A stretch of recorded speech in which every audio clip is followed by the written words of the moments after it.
sneak I in. might just sneak a touch in there when he's not ready. You're invited. Good evening. Tonight we're learning Maseches Shekalim, Daf Yud Ches and Yud Tes Amud Aleph, three relatively short amudim, and as well, not rocket science like some of the other elements of the Masechta, a little bit more straightforward. And we're starting at the very top line, though we're starting with a little complexity. The words Umenorah B'Tzafon, V'ha, all three of those words, according to some of the Meforshim, are removed. It would have been, the first two words would have been connected to yesterday, and the word V'ha would have been connected to today, but V'ha introduces a question, and in the flow of the Gemara, it wasn't a question being asked of the Gemara. Some of the Meforshim just take out those words. So we're going to start at the fourth word on Yud Ches Amud Aleph. Says the Gemara, Tani, we learned, HaShulchan Hayanasun Mechatzi Habayis V'Lifnim, that the Shulchan, right now, we're not talking in the Kodesh Kodashim, we're talking in the Heichal. So this is in the larger building. The Kodesh Kodashim was behind the Paroches. Outside the Paroches, but in the Kodesh, this is the Shulchan that we're talking about. So the Shulchan that was in the Kodesh, where was it? Hayanasan Mechatzi Habayis V'Lifnim Mashuch Min HaKosel Beis Amos Umechta Klapei Tzafon. It was 2.5 amos off of the northern wall. Umenorah Kenegdo B'Darum, and opposite it, so this was on the northern wall, on the southern wall, but the same amount of distance away from the Kodesh, just opposite it was symmetrical in this way, was the menorah. Mizbeach HaZahav, also we know the Mizbeach HaZahav was in the Kodesh, right? Not the Kodesh HaKodashim. Kodesh HaKodashim had the Aron, and then there was the Paroches. So the Mizbeach HaZahav, Hayanasun Be'emtza Habayis, it was halfway through the Kodesh. Here were the measurements. The Kodesh, HaKodashim was 20 amos. The Kodesh, the room outside that, was 40 amos. So this was at the 20 amo mark, halfway through the width of the Kodesh. Cutting the room in half. With a slight lean toward the east, as it would lead toward the door of that room. And if you were to look at the Kodesh and the Kodesh HaKodashim together, so then the Mizbeach HaZahav was 2/3 of the way to the east, 1/3 of the way off of the east of the doorway of the Heichal. A little bit of that. You can see the pictures in the art scroll. Of course, they depict this perfectly. And that is the end of that brisa. Let's continue. Well, it's actually, the brisa continues, or maybe it's a new brisa, but it's still brisa. Eser menoros asa Shlomo. Shlomo HaMelech made 10 menoros. Shenemar vayases menoras hazahav asher ki mishpato vayitain behechal heimi yamin vehemi smol. 5 of these were on the right, and 5 of them were on the left. So it says the Gemara in Tamar, if you want to say chamesh b'tzafon v'chamesh b'darom, that 5 of the menorahs that Shlomo made were on the northern wall, and 5 of them were on the southern wall. That can't be. It needs to be that the menorah is on the southern wall of the Kodesh. Because if it's not, you're not going to be yotzei the mitzvah of Ba'alo Sechas Haneros. That doesn't work. It has to be in the right spot. It has to be specifically on the southern wall. So when we said that there were 10 menorahs, and we said that 5 of them were out to the right and 5 to the left, it can't be west and east. I'm sorry, it can't be north and south, because if it was north and south, the ones on the north would not be kosher. You can't do the hadlak on the nearest there. So therefore, says the Gemara, we are about a quarter of the way down. What then does the pasuk mean when referencing the 10 menorahs of Shlomo? That 5 are to the right and 5 are to the left. Ella, says the Gemara, Hamesh miyamin menoraso shel Moshe v'chamesh mismola. There was a menorah that Moshe made. We're going to learn a little bit more about that soon. But on that southern wall, they had a line of 10 menorahs. Moshe's was in the middle, 11 menorahs. Moshe's was in the middle. 5 that Shlomo made were on the right, and 5 that Shlomo made were on the left. But all of them were on the southern wall of the Kodesh, and therefore all of them were considered kosher. And Afal Pikein, says the Gemara, and here we're going to see a machlokas. This is Shita number 1, about which of the 11 did they light. There are 11 menorahs in the Kodesh. Which ones did they light? So it says the Gemara, Afal Pikein lo hayamavir ela shel Moshe bilvad. It seems from the Gemara that they only lit that which belonged to Moshe. This is a pasuk in Tanakh, and the pasuk indicates menorah hazahav, one menorah in the singular, not in the plural, and that's shita number 1. However, third of the way down, Rabbi Yosef Rabbi Yehuda Omer al kulan hayamavir. No, all 11 were lit. That's a real avoda. We also know from earlier Masechtas that they used to go in, they used to specifically clean out shtei menorahs, then they would do something else. They'd come back to other chamesh menorahs. There was a lot of setup to do. There was a lot of logistics. So 11 menorahs, that's like, a couple hours of really hard work. You got to clean it up, make sure it looks nice. So this second sheet of Rabbi Yosef Ber Yehuda said that all of them were lit, Shenemar, because the pasuk says, V'es ha minoros, v'nerosehem, plurals. Levarim kimishpad lifnei hadvir zahav sagor. Fine. So that pasuk indicates that it was in the plural. So yes, there were 11 menorahs. Yes, they were all on the southern wall and therefore all eligible to be lit. Shita number 1 holds that only the center one of Moshe was lit. Shita number 2 holds that all 11 were lit. All 11, that's 11 times 7. That's a lot of candles. That's a lot of wicks, a lot of oil. And that's what was done. The next pasuk continues, and we'll just do a brief analysis of this pasuk. That they completed all of the gold. What does that mean? What does it mean that they completed the gold? Moshe, or according to some, Zahavo Shel Shlomo. A little bit more contextual to say that we're talking about Shlomo. So there are such changes there because, after all, this pasuk is in Divrei Hayomim, and we are not talking about Moshe at that time. So the Chor is talking about Shlomo, that they finished all of his gold. So the Meforshim are very bothered by that. How could you have possibly finished all of the gold? I mean, he was extremely wealthy. That's not a very likely possibility. So the Gemara here, according to some of the Meforshim, is talking about the quality of gold that was used for the Mishkan was extremely high in its purity. And we'll see a Gemara right now that discusses the purity of the gold. But that might be what we're talking about. The kalos hazahav is a language, it's a type of gold, high quality. So let's call it 99.9% purity. And when they were using that gold, they finished that gold. That's what it means when they were making all the menorahs and they were making all the kelim, they ran out of the gold.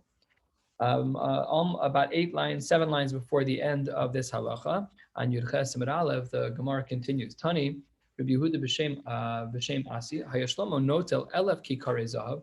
He would take 1,000 kikarim of gold, umachnisan lekur, and he would put them into the boiler in order to purify the gold. Umotzian, and he would keep, reboiling them one time after the other. Al echad. He had put in 1,000 units, and it was obviously not the cleanest of gold. And he boiled it over and over and over again until all that was left was 1 kikar, 1/1000th was left over. But mamish, it was the purest that it could be. 1,000, you burned off a lot. Now, this may well be a homily. If you're boiling gold and you've lost 999 of the 1,000 units, that must have been some pretty bad gold. Nevertheless, that's what the Gemara says. Is that a homily? Is it not a homily? The Kaim Mashanemar. This is what the pasuk means. Kikar zahav tahor asa osa v'gomer. That when you make the menorah, it has to be made out of miksha, has to be made out of one piece. So he melted down all the gold so that it would be large enough from which we could carve out the menorah. However, says the Gemara Tanya, we have in a brisa, Amar Rabbi Yossi, Bei Rabbi Yehuda, Maisa b'menoras zahav, she'asa Moshe b'midbar, in the midbar, v'haisa yisera dinar zahav. It was actually 1 dinar larger than the one that was in the Beis Hamikdash. The one in the Mishkan was a drop larger. And he put it in into the boiling pot, into the metal melting pot, 80 times, v'lo chasra klum, and it didn't reduce at all in its volume. So this is a stira. In Brisa number 1, we indicated that it reduced by 999 parts, and what was left was perfect pure gold. However, in the case of the Mishkan, they put it in 80 times, and there was no reduction in size. So what is going on here? Do we say that there's a reduction in the volume of liquid gold when it boils out? Yes or no? In the first case, absolutely, we would have said there's a reduction. It removes all of the impurities. In the second case, it seemed to not remove any impurities at all. So answers the Gemara, 3 lines before the end of the halacha, halfway down, this is correct. Until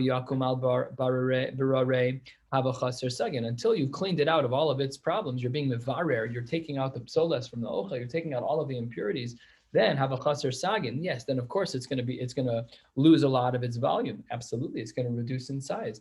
Let's say that it was 40% impurity and 60, good, then it's going to lose 40% over time. The more you boil it, the better it's going to be. But min du kayom al barare, once it was already filtered out, then lo chaser klum. So therefore, the first brisa, which says that it's going to lose 999 parts and be left with only 1 kikar, that's because there were a lot of impurities that hadn't been purified yet. Masha'enkin, in the second brisa, when they put in 80 kikarim, that was a type of gold that they wanted to make sure was mamish perfect, but they'd already done a lot of the filtering and a lot of burning off of the excess, and therefore it did not reduce in size at all. That brings us to halacha dalet, halfway down Yud Ches Amud Aleph. Masnisa, the Mishnah writes as follows: Shlosha asar shofaros. There were 13 containers with which one could collect funds in the Beis Hamikdash. We'll see soon that they were actually laid out in a circle shape that people could kind of walk around and put money in each of these containers if they so desired. What were they for? So Shlosha Asar Shofaros Hayib Mikdash, V'Kasuv Alein, and each of them had something written on them. Number one, Tekalim Chadatin, which is the name of the commentary that you'll see on the bottom of the page here. Tekalim Chadatin, New Shkalim. This is the Chati Shekel that we spoke about earlier in the parak. And there was another one for Tekalim Atikim, for people who were late on their payments. I forgot to give last year's Chati Shekel, separate container for you to give the money. And remember, we said earlier in the Masechta that you had to actually bring to the Mikdash if you were late. Then you couldn't send it into the messengers and through the city. You had to actually bring it yourself. So that's numbers 1 and 2. Kinin, birds for korbanos. Vigozle ola, birds that were going to be brought for an ola. Eitzim, you wanted to donate money for wood. Lavonas, frankincense, that was used in a number of korbanos. And zahav la kaporas, gold, in order to make, not the kaporas, what we would have thought the kaporas. It's not what it is. It's not the covering of the aron or anything like that. It's actually talking about kalim that were in general used, and there were shisha l'nadava. So we have 7 specific items, 7 specific pushkas, as mentioned, and then 6 of them were l'nadava, or just for general donations, and there were 6 of them for a particular reason, machlokas in the Gemara, which we'll see in a little bit. And says the Gemara, Tekalin chadatin shebechol shana v'shana. Of course, the first container, which was for the Chatzi Shekel, was bechol shana v'shana. That was something that was replenished every year. The Atikin, what was the pushka for? That was for the Atikin. So says the Mishnah, Mishelohevi Ishtaka, the person who didn't give his Chatzi Shekel last year, Sholkel Shana Haba, he has to put it in at some point. So during that next year, for last year's Chatzi Shekel, he put it in the container that says Atikin. Keenan, hain torin, these are a certain type of bird. Turtle doves is the English translation. Vigozle ola, hain pnei yona, these are pigeons. Kulan olos, Rabbi Yehuda. Rabbi Yehuda was of the opinion that all of these birds are considered to be olos. However, according to the Chachamim, not all of them were olos. Some of them were different. Chachamim morim keenan echad chatas ve'echad ola. By keenan, by those birds, they could either be for a chatas or for an ola. But by gozla ola, by those birds, by the pigeons, they're kulan ola. So there's a little bit of a machlokas, not by the gozla ola, but there's a machlokas Rabbi Yehuda and the Chachamim in regards to keenan. Would it be that they're chatas and ola, or are they only for ola? That's a machlokas in the Gemara. All of that is part 1 of the Mishnah, which is these are the 13 different types of pushkas that were in the Mishkan, in the Beis HaMikdash, that people could give charity to, that people could give tzedakah to, or make a commitment for their chiyuvim, whatever they are. If a woman has to bring, because she's a yoledes, whatever, she can put money in the pushka for the keenan. Very good.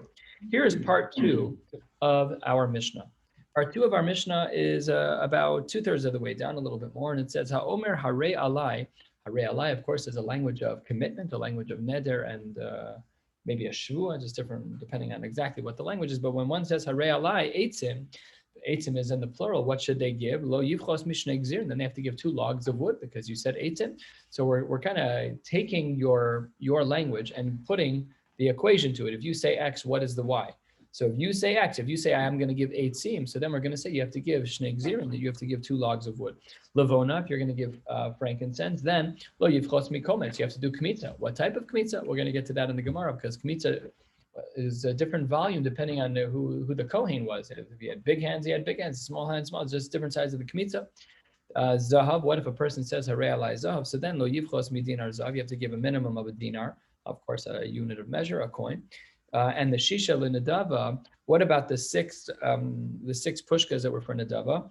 Shisha l'nadava maha yu osinba, what would they do? Lochen ba olos habasar l'shem, they take the meat and they give it to l'shem, to Hashem, l'shem, to the name. That's an early reference to what we do today of Hashem, which is the name. So that's what the Mishnah says here, that they would take the olos basar l'shem, that would be dedicated to a Kadosh Baruch Hu, totally burnt up in ola.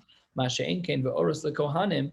the Kohanim would be the beneficiaries of getting the skins, which they could then cash out for money. And the Mishnah ends off with a discussion of a particular Kohen Gadol, in Medrash Darash Yehoyada Kohen Gadol. Here's what he would say. The pasuk reads, Asham hu ashom lashem. If a person brings a korban asham because they made a mistake, zaklal, here's the rule. Kol shu ba mishum chatas u mishum ashma. Person bringing a korban chatas for an avera or an asham for a safek avera. So you lakach bahen olos habasar l'shem, that you're going to give out the meat. It's going to be an olah for a Kadosh Baruch Hu. The oros the kohanim, and the skin will go to the kohanim. Let's close out the Mishnah 3 lines before the end of the Mishnah on Yud Ches Amud Aleph. 7 lines before the end of the page, 6 lines. Nimtzu shnei ksuvin kayam, and there's 2 psukim which are being fulfilled by this. Number 1 is Asham LaHashem, is that we give some part of the korban to HaKadosh Baruch Hu. And the second pasuk that's being fulfilled is V'Asham LaKohen, that the Kohen's also going to get a piece of the Asham. And which part of the Asham is he getting? As mentioned, he's going to be getting the oros, he's going to be getting the skins, and that would allow for him to, again, get some type of funding. The Omer, and the pasuk says, Kesef Asham, the Kesef chatas lo yuva beis Hashem la kohanim yiyu, and the pasuk indicates here clearly that the kohanim would get what was deserving of him. Here, the Gemara is going to open with something very interesting. The Gemara says something which seems to go right against our Mishnah. Tanya, the Brisa writes 5 lines from the bottom. Amar Yehuda lo haya shofar shel kinin b'Yerushalayim. We just said in our Mishnah that there are 13 different types of pushkas, and one of them was for kinin, was for birds. Says the Gemara right here, there wasn't one. So which one is it? Is it our Mishnah or is it this Brisa? So we're going to dig into this and compound the question still more. Why was there, according to this Brisa, why was there no pushka for kinin? Very strange.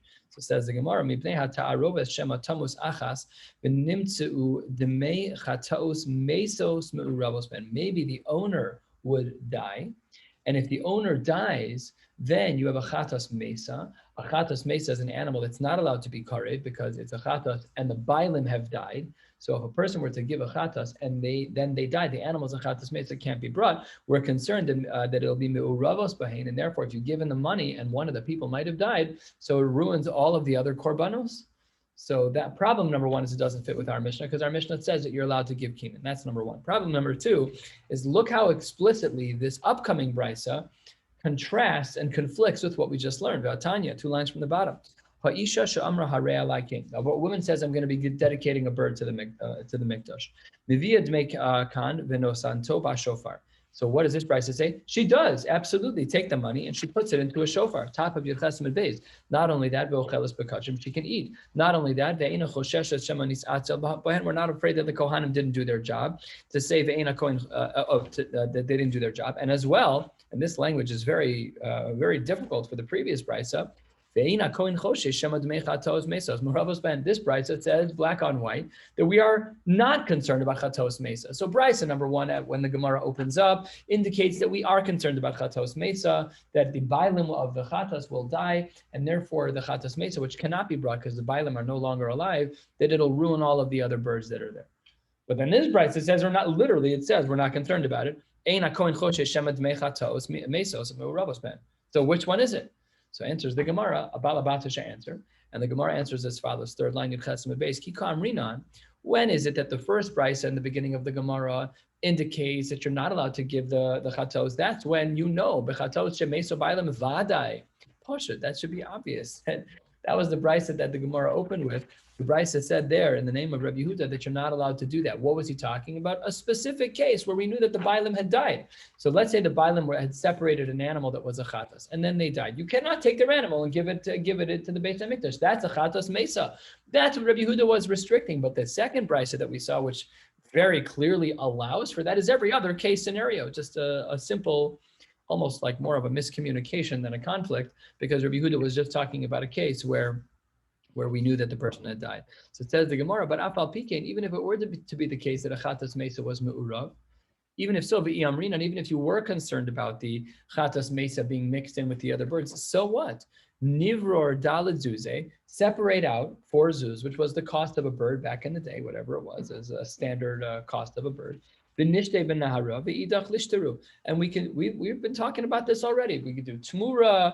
We learned about taking a pidyon. Remember we said we had a couple of explicit mishnayos that when you're trying to be poded, you can't pay workers with the ktores. You have to be poded onto the coin. So the kedusha is now on the coin, and then you give them the ktores. Why can't we do the same thing here? You're worried about a chatas mesa. Transfer the problematic bird onto a coin, and then shecht everything else. What's the problem? I don't understand what the problem is. So it says the Gemara, because. And this touches on a Shas sugya, the first time we're seeing it here in a Yerushalmi context, but we've seen it in Bavli probably 5 or 6 times.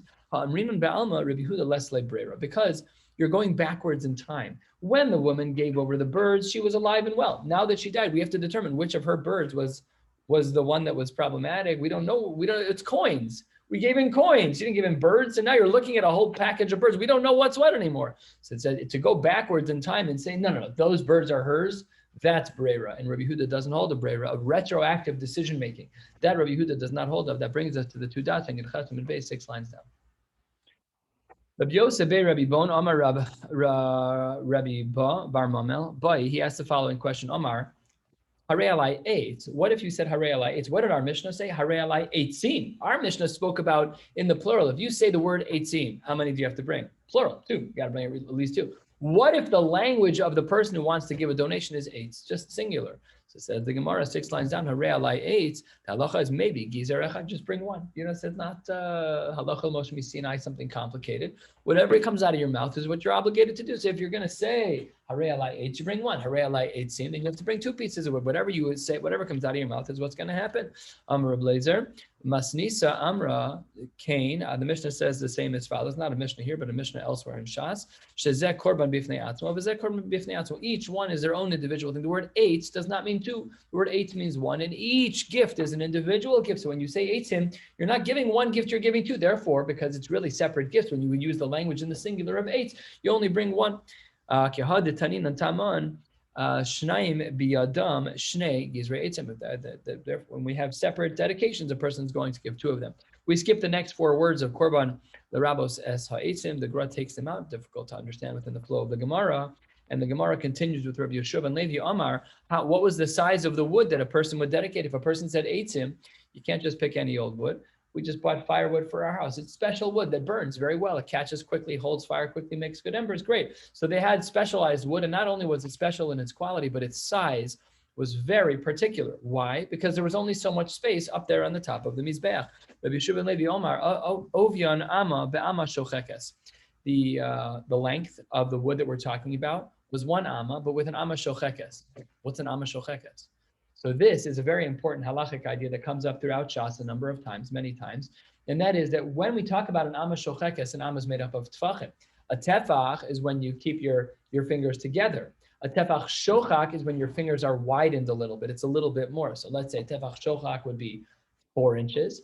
A tefach regular would be 4 inches. A tefach shochak could be 5 inches. So that's a big difference. So here we're saying, just to go back into the Gemara, Bishub ben Levi is saying that its length was an amma shochekes, the orkan be'amma geduma. But the other, that's the x-axis. On the y-axis, it was actually geduma. A gidem in Gemara language is something that's cut off. So the Meforshim here explain, what are we talking about? That instead of looking at the amma as having 6 tvachim in this direction, it only has 5 in this direction. So really it was a rectangle, even though we're calling it amma by amma. It really wasn't. It was an amma shochekes of 6 on the x-axis and only 5 tvachim on the y-axis. Much smaller, many different in inches, as it were. Rav Choni b'shem Rav Ami, he gives an example of a thickness of it from a tortini, which was a type of wood that was like a well-known piece of wood. Like today, we would probably like the thickness of a piece of plywood. Like we would use something that we all know about, whatever's 3/4 of an inch, whatever, we'd all have an approximation. Everybody knew what a tortini was back in the day. The reason why the wood that you were donating had to be such a specific size was because there wasn't that much space. The Tani Cain, this is also listed in the Mishnah this way. Machlokas, how many of the following words are included? According to the Gro, we remove the language of Amma Yesod, Amma Sovev, and we continue with Amma Karcho, Amma Karanos, Amma Ma'aracha. In short, if you were to take an aerial view of the Mishkan, you'd see an Amma from the outside. Again, you're looking down on the Mizbech, you'll see an Amma of the base, you'll see an Amma of decor, you'll see the horns, you'll see 1 space of walking, and then you'll see the Ma'aracha. There wasn't that much space here, and therefore the Ma'aracha was only an Amma, and therefore the pieces of wood that you would have to dedicate, if you said Harei alai eitzim, or eitz, whichever it was, you'd have to make sure that you're giving a specific shem. I'm sure they sold them this way. This is the wood for Ma'aracha. It was cut in a very specific way to make sure that it would all fit. That brings us to the 2 dots nearly halfway down, Yud Ches and Beis. Let's switch over to Levona. We spoke about this in our Mishnah. There was a container for Levona, and we said that if a person says Harei alai Levona, how much flour do they have to give? They have to give a kmita. Lo yivchot mikomet. Nemar kan azkara and benemar lahalan azkara, ma'azkara amur lahalan malo komet, af azkara ha'amur la'akan malo komets. Just like we have in general by korbanos, that a person has to give a kmita. A kmita in halacha is defined as that which you can grip in your palm, leaving only the middle 3 fingers holding it. So you would grab the flour and you would open up your pinky and your thumb, whatever would fall off, and whatever's in your hand remains as the kmitza. So that's what the Gemara says, that we learn from the regular korbanos to the world of Levona by this commitment of Harei Alai. If a person says Harei Alai, the kmitza has to be just like it would be by regular korbanos. Says the Gemara, Imaz kara hamura lahalan shnei komtzin. Sometimes we have an halacha they have to bring two kmitzas. Afaz karmura kan shnei komtzin. Maybe we should say that here when you say Harei Alai, it should also be a ktei kmitza, two kmatzin. So it says the Gemara, no. Amar Rav Ila. Klum lamdu lekometz elami minchas chote. We only learn from the minchas chote as it relates to our case of Levona when one says Harei Alai, when one is making a verbal commitment. And therefore, what is the limud over there? Malahal and kometz hechaser pasol. If you have less than one kometz, it's pasol. Therefore, you need a kometz. Avkan kometz hechaser pasol. Therefore, you need at least one kometz, but you don't need two. And that's the conclusion of this section of the Gemara. That in our Mishnah, when a person were to have said Harei Alai Levona, he's only obligated in one kmitza. And that kmitza, we'll see exactly what size that is right now. Amar of Yusa, 2/3 of the way down. Amar of Yosa, Milsa, the Ravila Amra, Hamisnade Levona, maybe bekomso shel Kohen, and possibly Gadol. Now, this isn't the Kohen HaGadol. This is the Kohen Gadol, the Kohen with the largest hands. How much flour do we need? So every Kohen would have a different hand. So the Gra takes out the word Gadol, just talking about a Kohen. We're talking about a Kohen who does kmitza. So you have to use a Kohen's hand, whatever the size was of the Kohen's hand. However, says the Gemara, no, it could just be if the guy has small hands, he could do it himself. It doesn't have to be whatever shiur of the Kohen's hand is of that day. It could be the shiur of the Bailam's hand, smaller or bigger, whatever they are. And that brings us to the Tudat. Let's talk a little bit about the gold. We said Zahav lo yivchos, that a person who makes a commitment to give gold, that they should not give less than a dinar. Amar Abelazar b'hushi kirtzura. That's only if you made a specific mention of the type of coin that you're talking about. Yeah, if you say gold, you have to bring $1,000 of gold because you said you want to give gold. Maybe you want to give an ounce of gold. Maybe you want to give 1/10 of an ounce of gold. So how do you know how much to give? So it says the Gemara, it's only true if you made mention of a particular coin. Abal nimlo hizkir tzura. If you didn't say anything, you can give a very small amount. Maybe afilu tzinur. This was one of the smallest kalim in the mikdash that had some type of pronged. It was like a fork or some type of kli. It was the smallest one that was in the mikdash. In that would have to be the smallest amount because there had to be a practical purpose to the gold. So it had to be the size of the smallest kli, which was the tzinora. Shisha l'nadava. We said that there were six of the 13 pushkas were specifically for nadava, for people who wanted to give donations. So it said unspecified donations. So then the Gemara says machlokas, where the number 6 came from. Chizkiya amar keneged shisha bate avos. There's 6 groups of kohanim referred to as bate avos, and that's why we had 6 of them. I mean, each of these pushkas would be representative of each of these bate avos. However, Bar Padya Amar Keneged Sheish Behemos, it was absolutely not according to them, but it was the 6 animals that were most frequently brought in the base of Mikdash. Par ve'egel v'seir, ayel gediutzle. Those are the 6 that each of these nadava containers represent. Shmuel Amar, a third opinion, Amar Keneged Shisha Korbanos, 6 different types of korbanos. And we have to include the parentheses here because otherwise we don't get to the number 6. Let's say you excluded the parentheses. Chatos v'ashamot, haminchos v'asiris ha'ifa. That's only 4. So therefore, we're going to include the parentheses here. And here's number 1. Kine zavim v'kine zavos. The 2 of them are the same. It's the same impurity and the same approach. So therefore, that's what number 1. Number 2 is kine yoldos, women who gave birth and they have to bring a korban of birds. Number 3, chatos. Number 4, hashamos. Number 4 are menachos. And number 5 is asiris. Number 6 is asiris eifa. What? The girsas and shkalim are all messed up. That's the short answer, and that's why if you look on the sides in the Hagos Hagra, just like take a quick look at the Hagos Hagra. Hagos Hagra in most other Maseches doesn't exist on most Amudim. Maybe every couple of words. Yeah, and if whatever he says is cryptic and it's hard to understand, here it's much more clear. These words don't belong here, or these words need to be here. So the parentheses, we have a rule in learning Gemara that whenever we see parentheses, we skip. Whenever we have brackets, we include. That doesn't have a lot of academic integrity. You really need to look every time you're skipping. You need to see what's happening because there's a reason why there was a suffix. So here, yes, they're in parentheses because of someone put them there, but without adding in these 2, we just don't get to 6. So something's missing. So it had to be included. Your question's better than my answer, but looking over the years as Shekalim was copied over, apparently a lot of errors were errors. A lot of differences in the text were seemingly included. 4 lines from the bottom, Yud Ches Amud Beis. Let's continue. Rav Yochanan, Al Yadei Shanadav Meruba Riba Lo Shofar Os Harbe. He's like, No, this isn't specific to anything. They needed 6 pushkas because people liked giving money. We didn't want them to get full. Some of the Meforshim here write that we were afraid that if they'd get full, so the coins would lay on top of one another and they would get spoiled. It wasn't like the quality of our coins now. These were coins that could dent more easily and they would rust more easily. Our coins are much different. You rarely see rust on our coins, and if they sat in the pushka for a couple of years, they'd be fine. They may get stuck to one another a little. They don't get ruined. Here they were concerned that they were going to get ruined. So Meruba.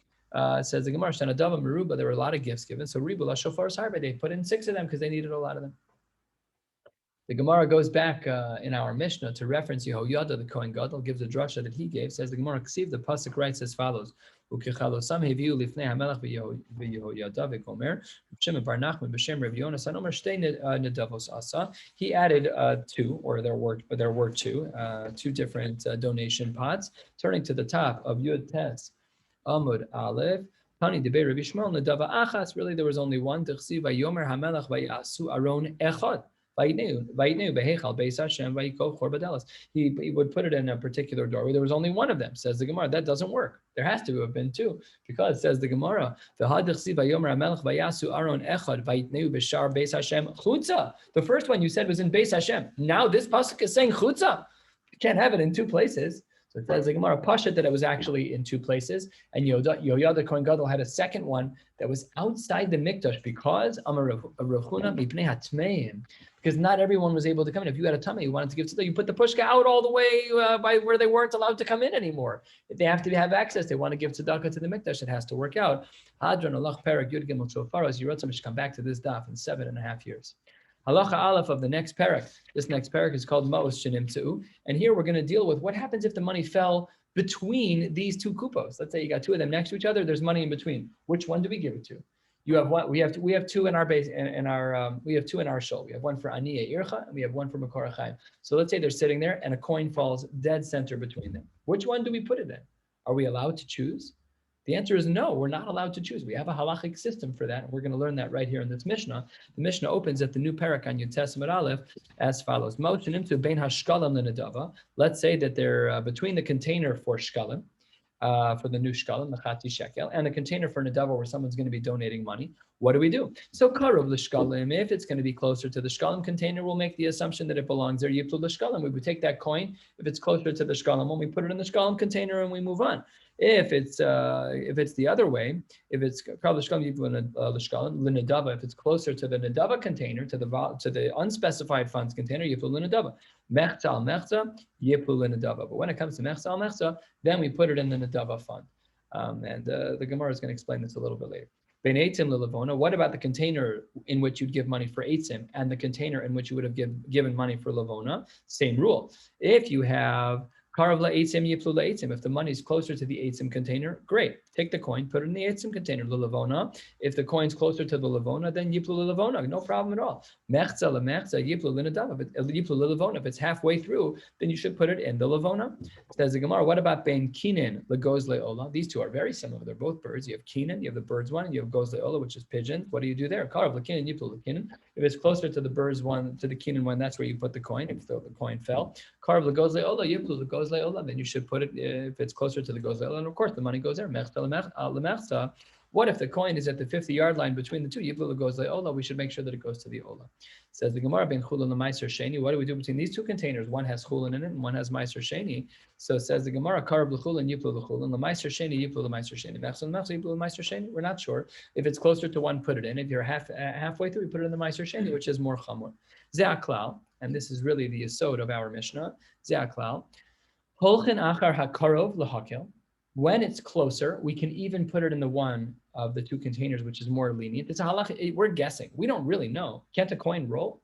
I mean, they roll. You don't know for sure that coin was closer. We don't know, but we're makil if it is closer to one container. However, then we go to the container if it's 50-50 that has more halachic significance than the other. So we're always going to be weighing one against the other when we have 2. That's why by chulin and meiser sheni, Pashut that Meiser Sheni is more chashibus than chulin. That's the most clean example that the Mishnah indicated. So if the coin is at the 50-yard line, we have to be machmir. If it's closer to the chulin, we allow for the kula. That's what it says. If it's karov, then we allow for the kula. But if it's 50-50, we have to be machmir and put it in the one that's larger. So it says the Gemara, 1/3 of the way down your testament, the Gemara opens, lo hutzracha dala. This is the same as lo nitzracha ella in Bavli language. Lo hutzracha dala, all we needed was bein shkalim lekinin. That was really all that we needed. Why did you have to teach all of them? So it says the Gemara, because Rabbi Avun b'shem Rabbi Pinchas came in buchliar hayu osin, because all of them were in a circle, they were all near each other. So we had to paskin on each one as they were near each other, because which one was more chomer? We had to go around the horn. So we didn't go through all of them. Some of the Rishonim are bothered by it. The Gemara is going to ask this question as well. If you have to go around the horn, then go around the horn. There should have been 13 different conversations. If there's 13 different things, you have to ask between 1 and 2, between 2 and 3, between 3 and 4. What happens if it's 50-50 in each one? We didn't go through all 13 of them. We just went through 4 or 5 of them. The Gemara is going to deal with that. But that was the first question the Gemara says is really, we only needed one. Shkalim Lakim says Gemara, that's different. It's Buchliar. They were all in a circle. And therefore, we needed to and maybe we would have. What does it mean? Mechla yiplu l'nedava. So then the Gemara says, skipping the parentheses, Ista boy meimar shema yiplu l'shirei halishka. Why did the Mishnah have to delineate where the money goes? It says the Gemara, we had to talk about where the money went by mechza, because I might have thought, says the Gemara, without this Mishnah specifying that when you're dealing with 2 things, one's shkalim, one's nedava, that it goes to nedava, I might have thought that it just goes to the general fund, the lishka, the general bottom line of the Beis HaMikdash, it goes into the lishka room. Maybe I would have thought that. Istaboy, or maybe Istaboy memar mechzel mechza kimisha mace. We should have said it's like a person who's mason, and the halacha would change depending on which bucket it was in. So that's why we had to say the mechzel mechza is yiplu l'nedava. Amar of Yasa Ada on Taman. While I was still over there in Bavel, Shamis. This is the 3rd or 4th time in the Masech that we've seen this language. Shamis kal Rav Yehuda sha'il Shmuel. I heard Rabbi Yehuda ask a question of Shmuel, the famous Rabbi Yehuda who learned both under Rav and Shmuel. Here, of course, he was still learning under Shmuel. And he heard Rabbi Yehuda ask the following question. It's going to be a quote from what we saw many blot ago. What if Hifrish Shkala Umeis? What happens if a person sets aside a shekel and then the person dies? So Amar Le Yiplu l'nedava. So this is just a great example of seeing what happens when there's a default. What do we do with the default? What if there's Mosar Asiri Sa'ifa Shalom? What if there's extra Asiri Sa'ifa? Which was either one of 2 things, one that was brought by Kohen Gadol or one that was brought under other circumstances. Rabbi Yochanan Amar Yolichan Liyam HaMelech, he says, no, it doesn't go l'nedava. Rabbi Lazar Amar Yiplu l'nedava. So we needed our Mishnah to specify, because it's not always clear where money goes when we are mesupak. The Kasha asks the Gemara, but wait a minute, v'yesh chatas kreva ola. We said in our Mishnah that by the birds that you could have a chatas that's karev as an ola, that you can have a bird that's a chatas that's going to be brought as an ola. Says Gemara, how can that be? Answers the Gemara 6 lines before the end of the halacha. Pizkiya b'shem Reb Shimon ben Lakish. He says it's Tanai Bezdinhu al hamosaros shikru olos. No, you're right in principle that if you've dedicated and set aside a korban chatas, you cannot then use it as an ola. You're right. However, this is a Tanai Bezdin. Bezdin built in a condition. The nature of your giving is based on it's almost like a disclaimer. Please note, if you're going to be dedicating a chatas, it is the rule of Bezdin that we have the right to give it as an ola under certain circumstances. Like they put up a poster, they put up a placard, and they didn't. But in theory, they could have. It would have been just as clear. So therefore, there was a condition there. That's why in our Mishnah we have a case where a chatas can be brought as an ola. Ha'isha hazos b'mahi miskaperes. Let's say that a coin falls out, and we end up not putting the coin back in. Well, but she needed kapara. She's bringing these birds for kapara. So her coin fell out, and you moved it somewhere else. So now what? Now what? Now she doesn't get kapara. What? Or the person who gets kapara? Or that's what the Gemara is asking. Let's say that a coin falls out of the kinin container, and it rolls closer to the other container. We learned in our Mishnah it goes into the other container. So that woman, that money will not buy a bird for her because her coin rolled out and went down the block. So where's her kapara? That's a great question. That's a great question. The halachic assumption of what we do when a coin is mechza, or even worse, if it rolls really the wrong way, really it was a kinin coin. It was for her to bring for a yoledes, for whatever. But now it's in the other container. She doesn't get the kapara that she wanted, that she paid for. What? She never knows. And she'll never know. She'll never know. So the Gemara answers as follows. Amar Rav Yitzchak Tanai Bezdin. Here too we have a Tanai Bezdin. Hamisapek es akinin, humisapek es apsulos. If you find coins that come out, you have to compensate for a bird just in case. Yes, you're giving, seemingly that's what the Gemara means. The coin may go to the other container, but just in case, we need to make sure this woman has her kapara. Lo tzorcha dala ben ktoros la'etzim lelavona lezav lekapores. Why did you have to talk about a variety of these cases? You could have talked about fewer of them. The tanisa, the sofa, because what we learned at the end of the Mishnah was critical. We needed to learn what it meant to be machmir. So we brought up the cases in our Mishnah that were more complicated in order to let us know what it means to be more machmir, when you're 50-50 machmir, in which way, to nadav or to shkalim. So that's what we discussed in our Mishnah. We'll stop right here at Halacha Beis in the bottom of your Testament Aleph, and we'll pick up on Shabbos to learn your Testament Beis and Daf Kaf. Wishing you all a beautiful night.